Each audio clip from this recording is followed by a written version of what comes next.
భారతదేశం గురించి రాహుల్ గాంధీ గారు చాలా ఆవేదన చెందుతున్నారు. ముఖ్యంగా సరిహద్దులు. చైనా అంట ఇప్పుడు డోక్లాము, లద్దాఖ్ ప్రాంతాల్లో ముందుకొచ్చేస్తుంది. ఆ ప్రతిష్టంభన ఇంకా మీరు ముందుకు రాలేదు. ఆ ప్రతిష్టంభన ఇంకా తొలగించలేదు. ఎందుకంటే ఒక మాజీ సైన్యాధ్యక్షుడు రాసినటువంటి ఆ పుస్తకం ఏదైతే ఉందో, ఆ పుస్తకం ఏంటంటే ఆర్మీ మాజీ చీఫ్ మనోజ్ ముకుంద్ సవరనే తన పుస్తకంలో రాసిన కొన్ని అంశాలను రాహుల్ గాంధీ అయితే లోక్సభలో ప్రస్తావించారు. సరే, ఇంకా పుస్తకం రిలీజ్ కాలేదు. ఆ పుస్తకం ఇంకా త్వరలో రిలీజ్ అవుతుంది. అంటే ఈ పుస్తకం గురించి రాహుల్ గాంధీకి ఆ సవరణే ముందే చెప్పాడు అన్నమాట. ఇలా ఉంటుంది, ఈ విధంగా చేశారు అన్న విధంగా మీరు దాన్ని ప్రశ్నించవచ్చు. ఇప్పుడు కూడా జరుగుతోంది. చైనా ముందుకు వచ్చేస్తుంది కాబట్టి మీరు దీన్ని ప్రొటెక్షన్ చేసి మీ తాతగారిని కాపాడొచ్చు. తాతగారు అంటే ఫిరోజ్ గాండే కాదు, ఆయన నెహ్రూ కదా మొదటి 17 సంవత్సరాలు పరిపాలించాడు. 1963 వరకు కూడా చైనా తన యొక్క సరిహద్దును ముందుకు జరిపింది. ఆ విషయంలో నెహ్రూ ఏ విషయంలో కూడా పట్టించుకోలేదు. ఆ తర్వాత సర్దార్ వల్లభాయ్ పటేల్ గారు ఇదేదో పెద్ద తేడా జరుగుతుందని ఆయన ఒకవైపు ఆవేదన చెంది మొత్తం అందరినీ కూడగట్టుకొని ఆ విషయంలో కొంచెం దుందడుగు ప్రవర్తిస్తే అప్పుడు చైనా ఆగింది. చాలామంది దేశభక్తుల యొక్క ఆవేదనతో ఆ యొక్క కాంగ్రెస్ మీద ఒత్తిడి పెరిగితే అప్పుడు సరిహద్దుల విషయంలో పట్టించుకుంది. సైన్యం ఎంత చెప్పినా సరే వాళ్ళు ముందుకు వచ్చేస్తున్నారు, మనకు కావలసినటువంటి ఆయుధాలు ఏర్పాటు చేయమని చెప్తే వాళ్ళు ముందుకు వచ్చిన భూభాగం దేనికి ఉపయోగపడుతుందా? ఈ ఆయుధాలకు పెట్టేటటువంటి డబ్బు ఏదో ప్రజల మీద పెట్టవచ్చు అన్న విధంగా ప్రజల మీద పెడదామన్నారు. కొన్ని ప్రజల మీద ఏం పెట్టారు?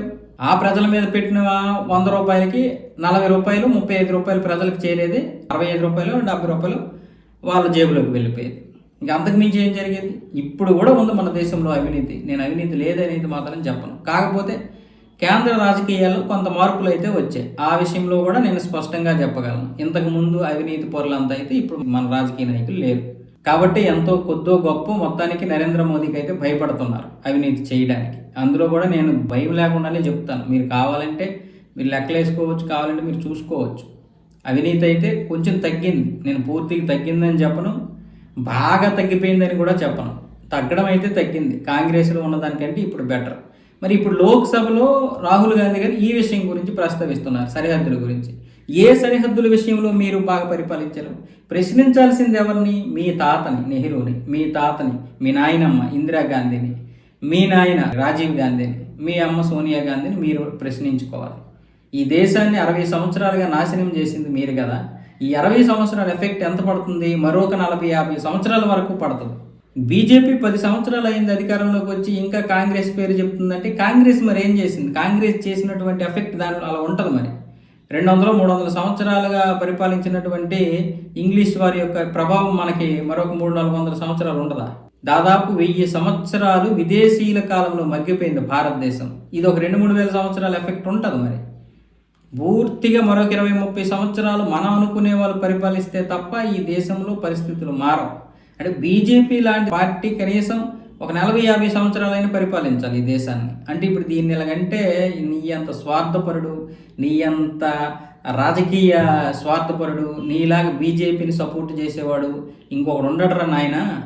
నీ వల్ల ఈ పార్టీలు బతికేస్తున్నాయి, నీలాంటి వాళ్ళు ఉండడం బట్టి అంధభక్తులు అని కొంతమంది అంటున్నారు. కొంతమంది వెధవల కామెంట్లు చేస్తున్నారు. వాళ్ళందరికీ నేను చెప్తున్నాను, నా దేశాన్ని నేను కాపాడుకోవడం కోసం నేను ఏదైనా చేస్తాను.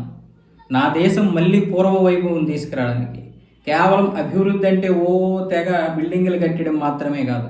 అసలు ఈ దేశంలోకి ఏ విధవ రాకముందు ఈ దేశం చాలా ప్రశాంతంగా ఉండేది, చాలా అభివృద్ధి ఉండేది. ఈ యొక్క ఏవైతే ఈ ఉద్యోగాలు ఉన్నాయో ప్రతి ఒక్కరికి కూడా ఈ కుల వృత్తులు అనే దాంతో చాలామందికి ఉద్యోగాలన్నీ ఉండేవి. కుల వృత్తులతో ఎవరు దీంట్లో వాళ్ళు బిజీగా ఉండేవాళ్ళు.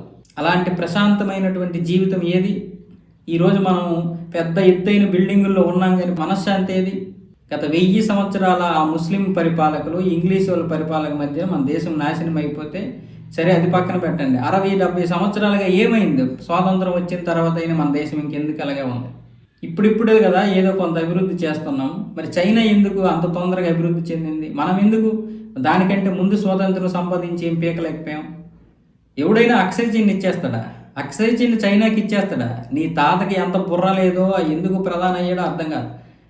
సర్దార్ వల్లభాయ్ పటేల్ గారు అవ్వాల్సినటువంటి పరిస్థితుల్లో మీ తాత అయ్యాడు. ఆ సర్దార్ వల్లభాయ్ పటేల్ గారు అయితే ఈరోజు మన దేశం ఖచ్చితంగా, నేను మరీ చైనాతో కాకపోయినా ఒక 8-9 ట్రిలియన్ డాలర్లైనా మన జీడిపి ఉండేది.